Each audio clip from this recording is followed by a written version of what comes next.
ఉభయ తెలుగు రాష్ట్రాల్లోని అన్ని ప్రాంతాల్లో సాగు చేయబడుతున్న నూనె గింజల పంట వేరుశెనగ. ఖరీఫ్ కంటే రబీ పంటలో గింజ నాణ్యంగా ఉండటం, దిగుబడులు అధికంగా ఉండటంతో ఈ కాలంలో వేరుశెనగ సాగుకు రైతులు మొగ్గు చూపుతున్నారు. కోస్తా ఆంధ్రాలో రబీ పంటను రైతులు నవంబర్ నుంచి డిసెంబర్ 15 వరకు విత్తుకుంటారు. చీడపీడల బెడద కూడా రబీ పంటకు తక్కువే. వేరుశెనగ నుంచి ఎకరాకు 20 నుంచి 25 క్వింటాళ్ల అధిక దిగుబడులు పొందే అవకాశం ఉన్నప్పటికీ రైతులు చేపట్టే యాజమాన్య లోపాల వల్ల దిగుబడులు తక్కువగా ఉంటున్నాయి. సాగు చేసే ప్రాంతాన్ని బట్టి రకాలను ఎంపిక చేసుకోవటం, విత్తన శుద్ధి, కలుపు యాజమాన్యం, పోషక యాజమాన్యం సక్రమంగా పాటిస్తే ఆశించిన దిగుబడులు పొందే అవకాశం ఉంటుంది. రబీ వేరుశెనగ సాగు వివరాలను తెలియజేస్తున్నారు ఆచార్య ఎన్జీ రంగా వ్యవసాయ విశ్వవిద్యాలయం, శ్రీకాకుళం జిల్లా ఆముదాల వలస కృషి విజ్ఞాన కేంద్రం శాస్త్రవేత్త డాక్టర్ కిరణ్ కుమార్. రైతు సోదరులు మనకి ఇప్పుడు రెండవ పంట కింద ఈ వేరుశెనగ కూడా వేసుకోవడానికి సన్నద్ధమవుతున్నారనమాట.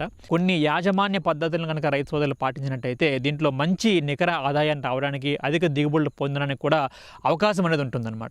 అందులో మనం ప్రధానంగా చూసినట్టయితే ఈ నేలలు మనం గమనించినప్పుడు తేలికపాటి నేలలు అనమాట. అంటే ఎక్కువగా బంకమన్ను శాతం ఎక్కువగా లేకుండా ఉన్నటువంటి నేలలు, ఒండ్రు కలిగి ఉన్నటువంటి ఎర్ర నేలలు, ఈ సేంద్రియ పదార్థం ఎక్కువగా ఉన్నటువంటి నేలల్లో మనకి దీన్ని చక్కగా సాగు చేసుకోవడానికి అనుకూలంగా ఉంటుంది.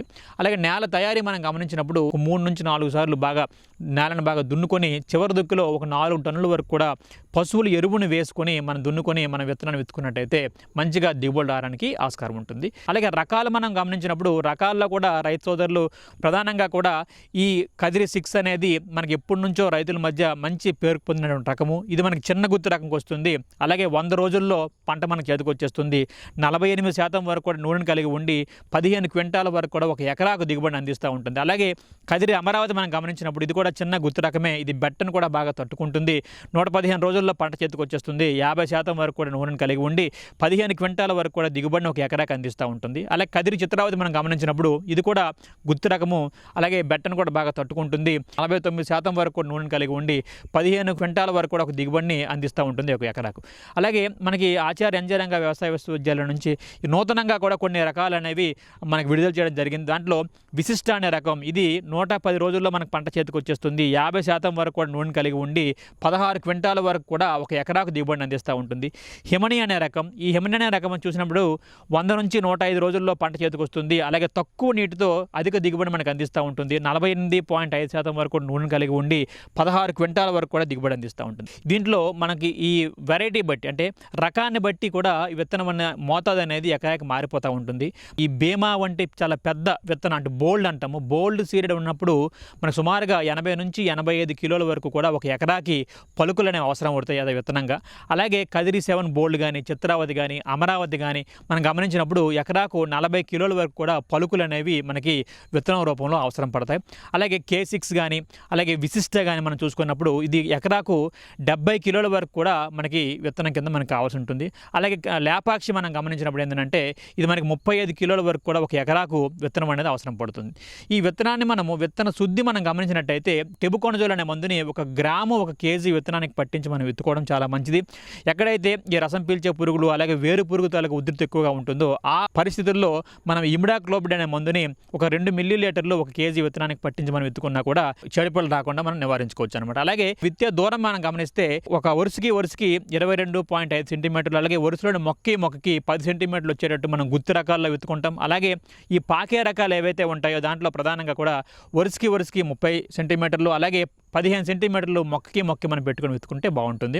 అలాగే మనం కలుపు యాజమాన్యం గమనించినప్పుడు దీన్ని విత్తనం వేసిన వెంబటే మనం పెండిమెథాలిన్ అనే మందుని 1 లీటరు 200 లీటర్ నీటిలో కలిపి మనం ఎకరాకు సమానంగా మనం పిచికారి చేసుకున్నట్టయితే మనకి ఆరంభ దశలో వచ్చినటువంటి ఈ గడ్డిజాతి మొక్కలు అలాగే కూరజాతి మొక్కలను కూడా సమర్థవంతంగా అరికట్టుకోవచ్చు.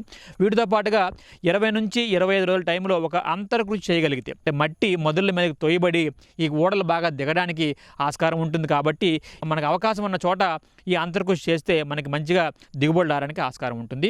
ఎరువుల విషయం మనం గమనించినప్పుడు దీనికి ఇది అపరాల జాతి చెందింది కాబట్టి దీనికి తక్కువ యూరియా మోతాదు సరిపోతుంది. కాబట్టి రైతు సోదరులు ఏం చేస్తారంటే 12 కిలోలు నత్రజనిని, అలాగే 16 కిలోల భాస్వరాన్ని, అలాగే 20 కిలోల మనకి పొటాషియం ఇచ్చే ఎరువులు మనం వేసుకుంటే సరిపోతుంది. ఇది మనకి నూనె గింజల పంట కాబట్టి దీనికి ఎప్పుడు కూడా భాస్వరాన్ని సింగిల్ సూపర్ ఫాస్ఫేట్ రూపంలో ఇస్తేనే మనకు బాగుంటుంది. ఎందుకంటే ఈ సింగిల్ సూపర్ ఫాస్ఫేట్లో మనకి సల్ఫర్ అనేది ఎక్కువగా ఉండటం వలన, అలాగే కాల్షియం కూడా ఉండటం వలన ఈ కాల్షియం అనేది మన గింజలను చాలా నెద్దగా తయారవడానికి, అలాగే ఈ గింజల్లో నూనె శాతం పెరగడానికి సల్ఫర్ కూడా మనకి ఎంతగానో ఉపయోగపడుతుంది. కాబట్టి రైతు సోదరులు భాస్వరాన్ని ఎప్పుడు కూడా సింగిల్ సూపర్ ఫాస్ఫేట్ రూపంలోనే వేసుకుంటే బాగుంటుంది. అలాగే మనం నీటి యాజమాన్యం మనం చూస్తే ఈ నీటి యాజమాన్యంలో 7 నుంచి 8 తళ్ళు వరకు కూడా మనకు అవసరం పడుతూ ఉంటాయి. కాబట్టి ఫస్ట్ తడి విత్తనం వేసిన వెంబటే, రెండో తడి 25 రోజులకు ఒకసారి ఇచ్చినప్పుడు మొక్క అనేది బాగా రావడానికి ఆస్కారం ఉంటుంది. ఆ తర్వాత నుంచి నేల తాలూకు స్వభావాన్ని బట్టి మనం 7 నుంచి 15 రోజులకు ఒక చెప్పున తడి మనకి అవసరం పడుతూ ఉంటుంది.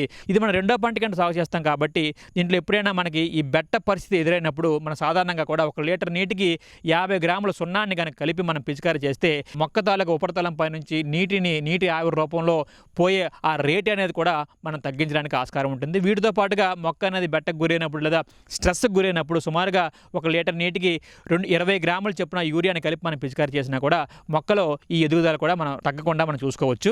ఇక మన వేరుశనగలో సస్యరక్షణకు మనం గమనించినప్పుడు సస్యరక్షణలో ప్రధానంగా కూడా ఇప్పుడు మనకి ఎక్కువగా రసం పీల్చే పురుగులు ఈ రెండో పంట కింద రబీలో వేస్తే ఎక్కువగా వచ్చి పంటను ఆశించి రసాన్ని పీల్చడం వల్ల ఏమవుతుందంటే మొక్క అనేది సరిగ్గా పెరుగుదల లేక పొట్టిగా అయిపోవడం, అలాగే పసుపు రంగులోకి మారిపోవడం కూడా జరుగుతూ ఉంటుంది. కాబట్టి ఈ రసం పీల్చే పురుగుల తాలూకు ఉధృతిని మనము కంట్రోల్ చేయాలంటే ముందుగానే మనం చెప్పినట్టుగా విత్తన శుద్ధి చేయడం ఒకటి. మనం ఏదైనా మొక్క మీద మనం గమనించినప్పుడు వాటి తాలూకు ఉనికిని వెంటనే ఈ ఇమిడాక్లోపిడ్ అనే మందుని 0.4 మిల్లీలీటర్లు 1 లీటర్ నీటికి చెప్పినా కలిపి పిచికారీ చేసినా కూడా తగ్గుతుంది. అలాగే ఎస్టామిప్రిడ్ కానీ థయామిథాక్సామ్ కానీ ఈ రెండింటిలో ఏదో ఒక దాన్ని 0.2 గ్రాములు 1 లీటర్ నీటి కలిపి పిచికారీ చేసినా కూడా వాటి తాలూకు ఉధృతిని తగ్గించవచ్చు.